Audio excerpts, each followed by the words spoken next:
What's up guys, I know it's been a while since I decided to tackle a new what if scenario in which I try to give an answer for how things would have changed if different decisions had been made by the characters. So in this video, we'll be addressing one of your guys' most highly requested topics, which is, what if Rey joined Kylo Ren in The Last Jedi? So now, without further ado, sit back, relax, and enjoy the video.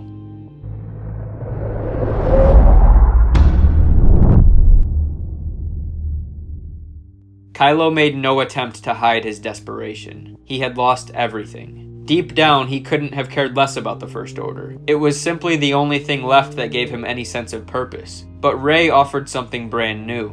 A sense of belonging. She made him feel welcome. It had only been a few days since they'd first met, but he felt like he'd known her his whole life. Rey's feelings were similar. As terrible as Ben Solo was made out to be, she couldn't help but to feel for him. He was painfully lonely, hopeless beyond measure. In all of her years back on Jakku, she'd never felt as though there was no way out. But isolation, abandonment, rejection, she knew those feelings all too well. Ben's presence made her feel whole. Luke was wrong. Ben Solo was not gone. This may not be going exactly as she had planned, but it was a step. Ben was opening himself up, showing a level of compassion that no one else believed he was capable of. She grabbed his hand firmly, still staring into Ben's eyes.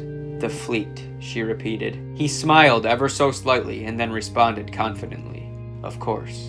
The firing stopped immediately upon his command, and the two of them went to confront General Hux. Against Hux's wishes, the Resistance would live to fight another day. Kylo had gotten what he wanted, and nobody was going to mess this up, especially not Hux. The Resistance was no longer a threat. They had no real heroes, and their insignificant cries would fade with time. However, there was still one person out there who did pose a legitimate threat: Skywalker. But Kylo would now choose to shove that pursuit aside. Pushing Rey to give up Luke's location wasn't worth it. Chances were he wasn't coming back anyways, and losing Rey over such a dispute was far too great a risk.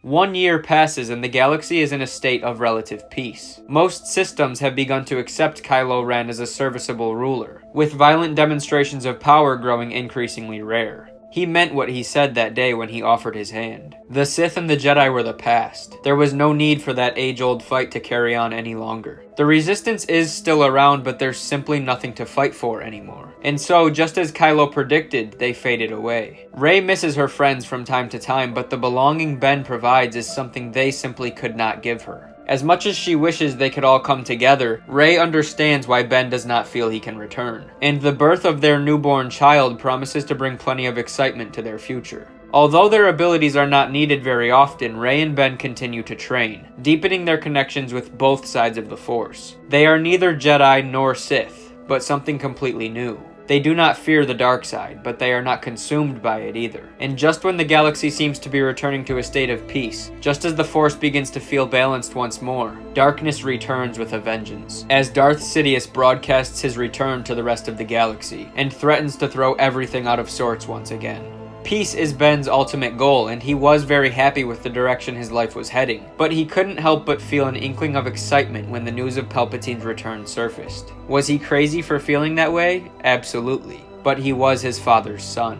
He longed for those rushes that only battles like the one that was now brewing could provide. He would go to Mustafar just like he did in Episode 9, tear through the Sith loyalists who were guarding Vader's castle, retrieve the Sith holocron, or as they called it in the movie, the Wayfinder, and then he and Rey would go to Exegol. They would confront Darth Sidious, at which point the Sith Lord would make his offer. Palpatine would demand that they eliminate Luke Skywalker, avenge the Sith, and take the throne. Just as he anticipated, Rey refused the notion, explaining that Luke posed no threat to anyone, and that the Sith would never return. And upon his granddaughter's response, Sidious would happily play his most powerful card, not only revealing that she was his granddaughter, and that her ascension as the next Lord of the Sith was inevitable, but more importantly, by promising to turn her daughter against them if they did not cooperate, and assuring them both that there was nothing they could do to prevent it. He smiled grimly from his elevated position. The offspring of Skywalker and Palpatine is destined for greatness. She will avenge us, and when that day comes,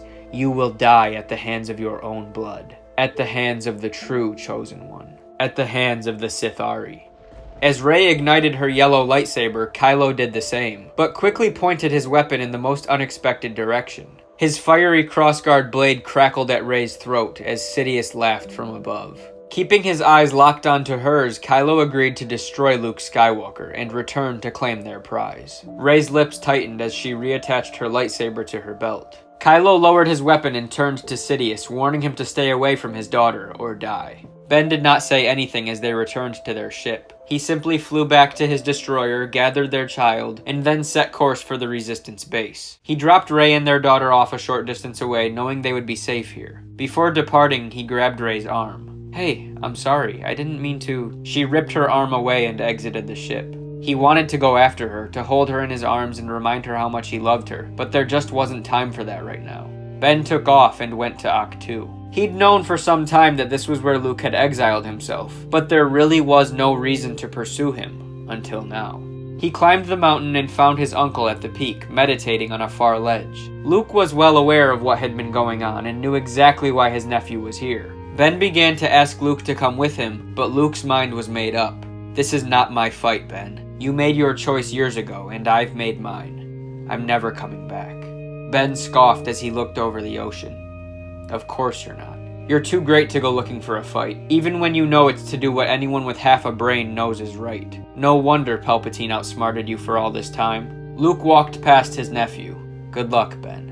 Luke was leaving him no choice, and if he was being honest with himself, Ben did not care. He reached out and began to choke his uncle, who did not resist. Ben pressed harder as he walked toward him. "Do something," he shouted. Luke refused. He did not fear death, and he would not hurt his nephew anymore. He was right. It was his fault they were in this situation at all. Palpatine's return, Ben's fall to the dark side, it was all on him. Ben threw his uncle at the wall and then drew his weapon as he paced toward him. "You're such a coward."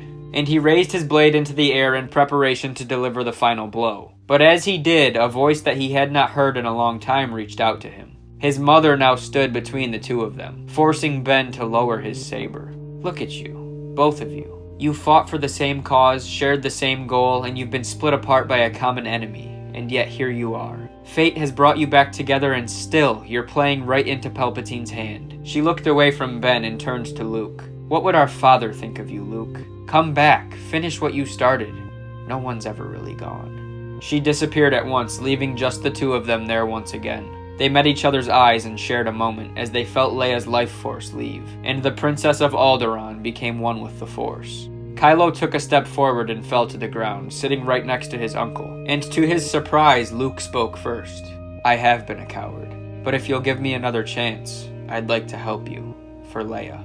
Ben looked at his uncle. "I was about to ask you for that same chance." "I'm sorry, Luke." Luke smiled. "Okay then, let's finish this." Luke and Ben returned to the Resistance to plan out their final move, but Ben was bewildered when he found out Rey was gone. He approached the Resistance fighters to inquire about her, but he was not received kindly as blasters were quickly raised and ready to fire in his direction. Luke stepped in front of Ben with his arms in the air. "Perhaps I should do the talking."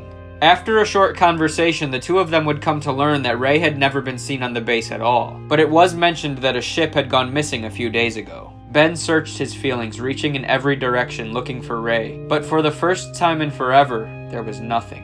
He couldn't sense her at all. Having revealed their plans to the Resistance, Ben and Luke returned to the ship, neither one of them having any idea where Rey had gone, but knowing that finding her had just become the top priority.